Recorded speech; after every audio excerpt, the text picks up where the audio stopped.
অন্তর্বর্তীকালে সরকারকে যুক্তিসঙ্গত সময় দিতে হবে বললেন কর্নেল অলি। Liberal Democratic party LDP president colonel অবসরপ্রাপ্ত অলি আহমদ বলেছেন, বিগত 15 বছরের জঞ্জাল পরিষ্কার করতে না পারলে নির্বাচন লেভেল প্লেইং ফিল্ড তৈরি হবে না।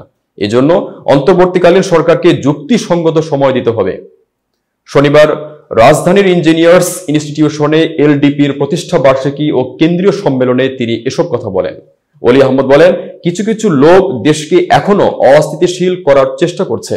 দেশের বিভিন্ন খাতের যে সংস্কারের উদ্যোগ নেওয়া হয়েছে তার গতি অনেকটাই কম। সমাজের সবাইকে শুদ্ধি অভিযানের আওতায় আনার পরামর্শ দেন তিনি বলেন, রাজনীতিবিদরা ন্যায়পরায়ণ না হলে শুদ্ধ সমাজ প্রতিষ্ঠা সম্ভব নয়। রাজনীতিবিদরা সততার উদাহরণ সৃষ্টি করতে পারলেই দেশ সঠিক পথে এগোবে। যে আওয়ামী লীগের সঙ্গে যুদ্ধ করে 24-এর গণ অভ্যুত্থান, সে আওয়ামী লীগের সঙ্গে কোনো আপোষ হতে পারে না। তিনি আরো বলেন, শেখ হাসিনা তার সব বস্ত্র নিয়ে পালাতে পারেনি, অনেক কাপড় চোপড় রেখে যেতে হয়েছে তাকে। এই অবস্থা কেন সৃষ্টি হলো? এটা হয়েছে তাদের স্বৈরাচারী সরকারের মনোভাবের কারণে। তারা মানুষকে মানুষ মনে করেনি, এখনো তারা জনগণকে হেয় করে বিবৃতি দিচ্ছে। এতক্ষণ বার্তা বৈঠকের সাথে থাকার জন্য ধন্যবাদ। নতুন নতুন তথ্য ও সংবাদ পেতে বার্তা বৈঠকের ইউটিউব চ্যানেল, ফেসবুক পেজের সাথেই থাকুন।